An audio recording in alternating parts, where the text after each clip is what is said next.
पहली बार बिहार में चुनाव के 3 महीना पहले चर्चा क्या हो रही है कि भाई पलायन कैसे रुकेगा। प्रशांत किशोर या दत्तराज जो कह रहे हैं कि पलायन रोक दिया जाएगा, क्या ये संभव है कि नहीं। इस पर तेजस्वी यादव भी बोल रहे हैं, लालू जी भी बोल रहे हैं, सम्राट चौधरी भी बोल रहे हैं, जदयू वाले भी बोल रहे हैं। तो पहली बार यहाँ बात हो रही है बेरोजगारी और पलायन की। अंतर ये है कि पहले जब बात होती थी पलायन की कि भाई बहुत सारे लड़के बाहर जाते हैं, तो लालू जी, नीतीश जी जैसे लोग क्या कहते थे, आप लोग भी क्या कहते थे कि भाई बिहार का बच्चा बाहर नहीं जाएगा तो दिल्ली बॉम्बे की व्यवस्था ठप हो जाएगी। उसी को बिहारियों ने अपना सम्मान बना लिया था कि हम ही लोग दिल्ली बॉम्बे का व्यवस्था चला रहे हैं, वहां का साफ सफाई हम करते हैं, टैक्सी हम चलाते हैं। लड़के जाते हैं, हंसते कहते हैं, कह रहे भैया हम तो जाते हैं, सब बिहारी का मिलता है। पहली बार जन सुराज ने, प्रशांत किशोर ने ये कहा कि हमारे बच्चे, बिहार के बच्चे बॉम्बे में, दिल्ली में, कर्नाटक में, महाराष्ट्र में, गुजरात में, बंगाल में अगर जाकर टैक्सी चला रहे हैं, दुकान चला रहे हैं, ठेला लगा रहे हैं, साफ सफाई कर रहे हैं, तो ये गौरव की बात नहीं है। लिख लीजिए इस बात को। ये पहली बार धारा के विपरीत हमने बात उठाई है। ये गौरव की बात नहीं है। काम कोई भी खराब नहीं है, लेकिन अपने बाल बच्चों का पेट भरने के लिए मजबूरी में गया से, औरंगाबाद से यहाँ के अपना घर परिवार छोड़कर बॉम्बे में जाकर ठेला लगाना, ये गौरव की बात नहीं है।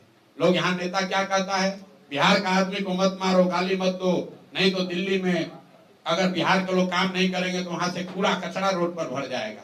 कूड़ा कचरा निकालने के लिए बिहार का आदमी पैदा हुआ है। ये जन सुराज की ताकत है। हम ये कह रहे हैं कि ये शान की बात नहीं है। शान की बात तब होती जब बिहार के लड़के बिहार में काम कर रहे होते, हम लोग इतनी सब्जी, इतना फल यहाँ उगा रहे होते, इतना लीची आम उगा रहे होते कि बताते कि अगर बिहारी कह के गाली दोगे तो यहाँ से भेजना बंद कर देंगे, दिल्ली में तुम्हारा खाना रुक जाएगा। मोदी जी ने मधुबनी में कहा कि सहरसा से एक नई आधुनिक ट्रेन दी जाएगी जिससे श्रमिक परिवार के बच्चे गुजरात और महाराष्ट्र में जाएंगे, उनको जाने में सुविधा होगी। नेता लोग कह रहे हैं देखिए मोदी जी आकर कितना बड़ा काम किए हैं। पहला व्यक्ति है प्रशांत किशोर, हम विरोध करते हैं, हमें ऐसी ट्रेन नहीं चाहिए। ऐसी ट्रेन नहीं चाहिए जिसमें बिहार के बच्चे जानवरों की तरह मजदूर बनकर गुजरात जाए, महाराष्ट्र जाए काम करने। अरे आपको ये भी नहीं समझ में आ रहा है मोदी जी क्या कह रहे हैं कि श्रमिक परिवार के बच्चे, मतलब पूरा बिहार का जो बच्चा है वो श्रमिक परिवार है, और वो श्रमिक परिवार के आपके बच्चों को गुजरात में जाकर नौकरी मजदूरी करने के लिए आपको ट्रेन दे रहे हैं। जरा जाकर मोदी जी का स्पीच देखिए। अगर मोदी जी में दम है तो यही बात जाके गुजरात में कह दें कि गुजरात में एक नई ट्रेन चलेगी जिस पर गुजरात के श्रमिक परिवार के लोग महाराष्ट्र, तमिलनाडु में, दिल्ली में जाएंगे काम करने।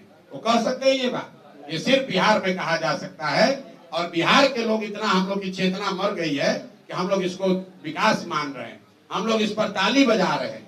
भैया ट्रेन चाहिए, लेकिन वैसी ट्रेन चाहिए जिसमें हम लोग यहाँ से बिजनेस व्यापार करें। वैसी ट्रेन चाहिए जहाँ से चीनी, सीमेंट, छड़ यहाँ से बनाकर भेजा जाए। वो ट्रेन बिहार के लोगों को नहीं चाहिए जिस पर हम लोग के बच्चे मजदूर बनकर गुजरात और महाराष्ट्र के फैक्ट्रियों में जाकर अपनी जवानी बर्बाद करें। ये फर्क है जन सुराज का और दूसरे दल का।